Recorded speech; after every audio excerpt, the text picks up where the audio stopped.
Hello friends, good morning. Welcome you all to another video, and today we are going to continue our chapter number 2, that is the impact of technology enabled communication. And today's lecture will be a very short lecture because we are going to only deal with only two types of parts of this technology which we have left in the previous week's lecture. So today we are going to start with the social media, and you know that what are the social media. You know that the Facebook, which are in your phone, Twitter, Instagram, the ban applications like TikTok, okay, YouTube is not banned actually. So these are the social media platforms or social media technology or application. So social networking platform like Facebook, Twitter, WhatsApp allow user to create their own profile and connect to other profiles within the network.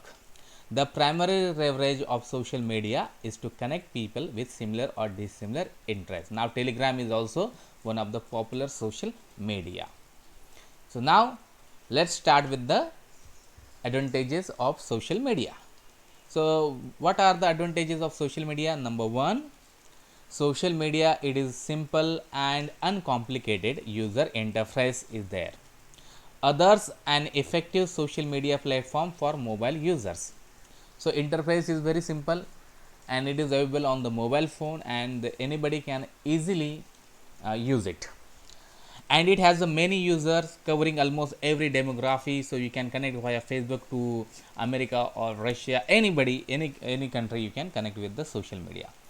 Number 3, highly interactive and engaging. It is a highly interactive and engaging, offer the opportunity for businesses to address customer concern or comment directly. Number 4, effective use of hashtag, provide a targeted filtering tool which helps organization to connect with users actually looking or searching for a particular term. For example, people use the hashtag, okay, and if you click on the hashtag, you directly go to that hashtag where that link takes you. Then the fifth number advantages is it has the ability to schedule post twist, makes it easy to remain present in news feeds without having to constantly post update throughout the week. And again, the sixth number is that it improves business reputation and client base with minimal use of advertising. Now let's start with the disadvantages of social media. So the first disadvantages of social media is it opens up the possibility for hackers to commit fraud and launch spam and virus attacks, because you know that nowadays I have heard that a lot of people's fake Facebook accounts has created. So it is actually hackers, and they can also control your social media account, they can also control your YouTube channel, they can control. So it is one of the disadvantages of social media. Number second is the risk of having negative comments posted, because there are so many people who just wanted to post negatively, okay. There are so many people, they just purposely they give you negative comments, okay. So that is the again the second disadvantages. The third disadvantage is that increasing the risk of people falling prey to online scam that scheme genuine, resulting in data or identity theft. You know that there are so many people, they just send you messages, or they just WhatsApp you, they just Telegram you, and they're saying that we are from Paytm and this is offer for you, and you just give money to them, and in this way you will become the part of fraud, okay. So that is the another disadvantage. So you have to be alert, okay. Again, it is a time consuming. Once you start Facebook, you have to search, you just spend a lot of 15 to 20 minutes on Facebook or Instagram, so it is a time consuming. And again, many times posts disappear within followers busy feed, because if I post any post, so there are a lot of people, they are posting their posts, and therefore my post will disappear. So that is the another disadvantages of the social media. So let's move to the right use of social media, how we can use right use of it. So the most concerning aspect of social networking platform is that they encourage people to share personal information, okay. So we always post our personal photo, our family photos, so we should aware of it. Even the most cautious and responsible individuals can give information they should not. Okay, about the marriage status, where they live, okay, all these things they give, and in this way they can become a they can deceive by somebody else. Okay, so employees many times may not be aware of how their action online may compromise company security. They do not know that a simple click on a received link or a downloaded application can result in a virus affecting their computer and their network. Keeping this in view, they should be advertised not to click on suspicious link and pay careful attention when providing personal information online. So, social networking policy generally defines what social networking is particular to your organization, so employees know exactly what is meant by term.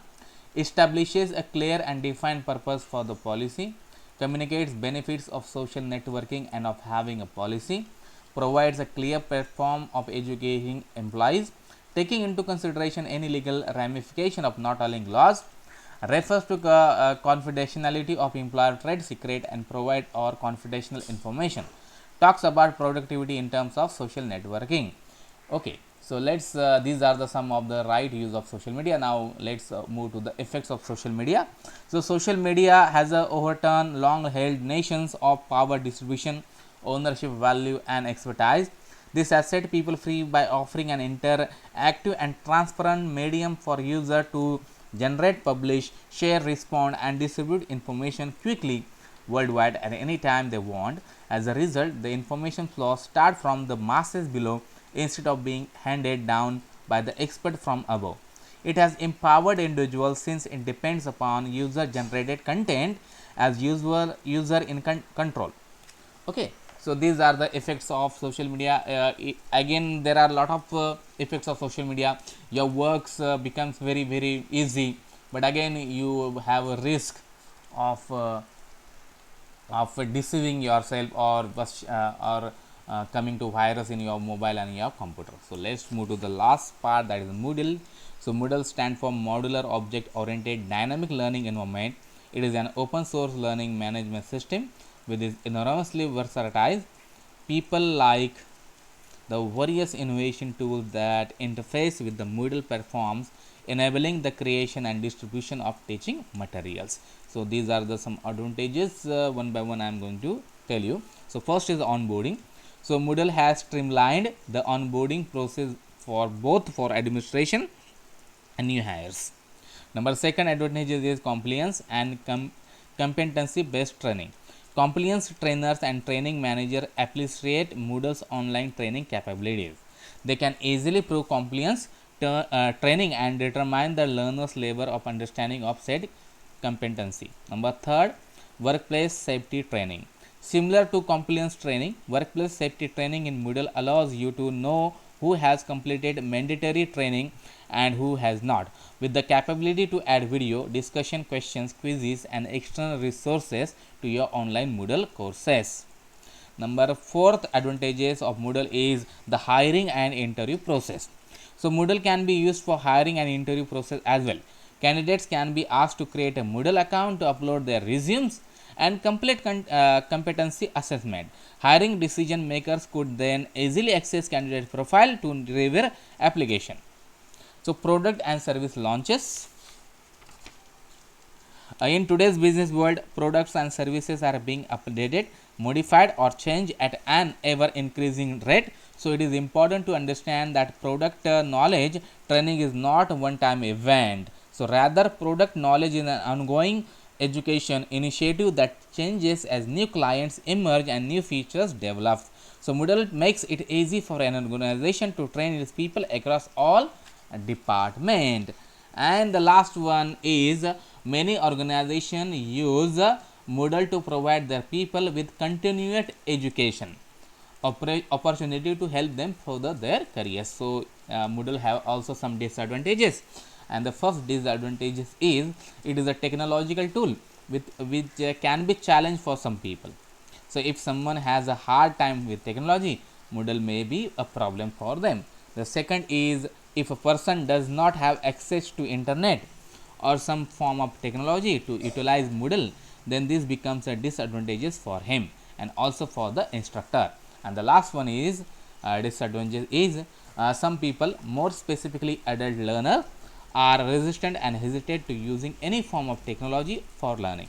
Even though Moodle allows for a great place to organize and share learning content, they are very resistant to utilize technology for learning and they will not use it. So hey guys, here we have finished the chapter number 2nd. So if you have any kind of difficulties, please put in comment section, and please subscribe to my channel, so you will get a notification of my new video, and there is no need to every time give link, share link to the your uh, WhatsApp account. Again, I request all of you that we need again we need 250 students for NSS, but yet only 200 students have applied for NSS, and therefore I request you that 50 students are required to join for NSS. So I appeal you all to please consider NSS and join NSS, because this year there is no activities. So please join NSS and oblige me. Thank you very much. Thank you for watching. Meet you in